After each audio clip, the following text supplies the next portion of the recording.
Olá, nessa aula vamos aprender sobre os tipos de vozes. Bom, de acordo com a teoria do canto, né, que nós temos?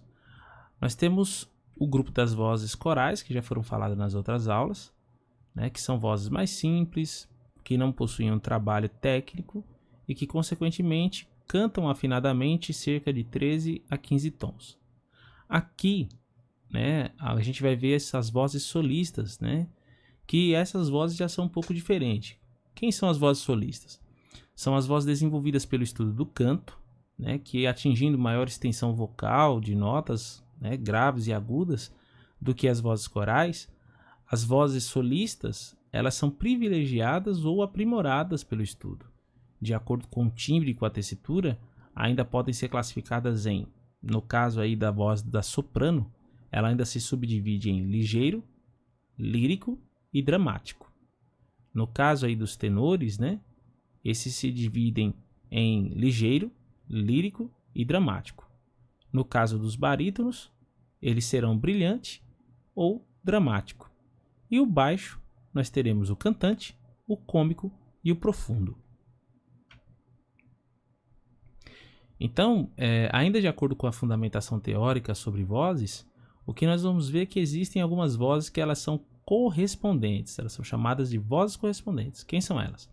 São as vozes equivalentes quanto à altura considerada a relação entre a extensão e o timbre, né? Por exemplo, nós vamos ter o soprano, que é uma voz feminina aguda, que é correspondente ao tenor, que é uma voz masculina aguda, né?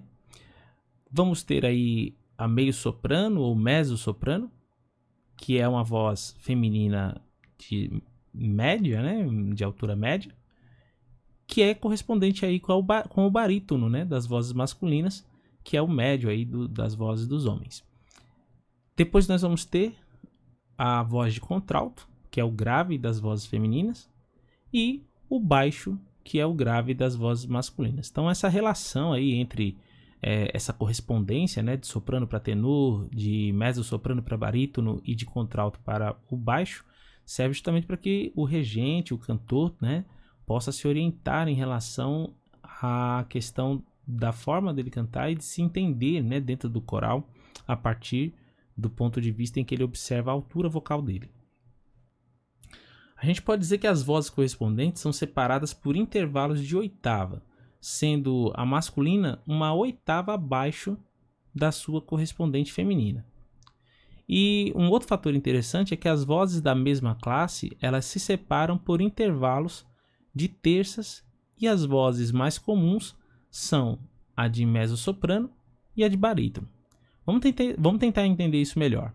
Por exemplo, quando ele fala aqui que as vozes, né, correspondentes se separam por intervalos de oitava, o que ele está querendo dizer? Entre a voz da soprano e a voz do tenor, existe uma oitava de diferença, tá? Entre a voz da meio-soprano e do barítono, também vamos ter uma oitava de diferença. E entre a voz da contralto e do baixo, vamos ter também uma oitava de diferença.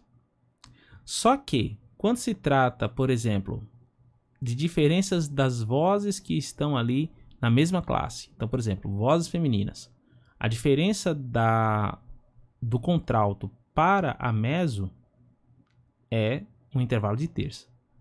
Já da mezzo para a soprano, também um intervalo de terça. E isso vai acontecer também com as vozes masculinas. Então, por exemplo, as vozes do baixo e do barítono vão estar distantes entre si, né, por uma terça, né, por um intervalo de terça. Assim como a voz do barítono para o tenor também vai estar distante por um intervalo de terça. Bom, existem algumas classificações vocais a partir da ideia de quarteto. Então, primeiro a gente vai ter o quarteto vocal, que é o grupo formado por 4 vozes que cantam em conjunto, né? Então, por exemplo, necessariamente eu não preciso ter 4 pessoas, eu preciso ter 4 vozes. Então, a gente vê aí o quarteto clássico, né? Que é aquele formado pelas vozes de soprano, contralto, tenor e baixo. E também ver os quartetos de vozes iguais, né, que é formado unicamente por vozes femininas ou por vozes masculinas. Assim como a gente também tem os quartetos mistos, né, que no caso são aqueles compostos por vozes femininas e masculinas. Enfim, a gente também tem as vozes infantis, né? Não podemos esquecer das crianças. Essas aí são classificadas como vozes femininas, né? Em que nós vamos ter como subclassificação a sopranino e a contraltino. E também temos as vozes masculinas, que nós vamos ter o tenorino e o contraltino. Bom, esse é o nosso estudo sobre vozes, os tipos de vozes que nós conhecemos. Espero que você tenha gostado e continue nos acompanhando para que você possa aprender um pouco mais sobre o mundo do canto e da técnica vocal. Obrigado e até a próxima.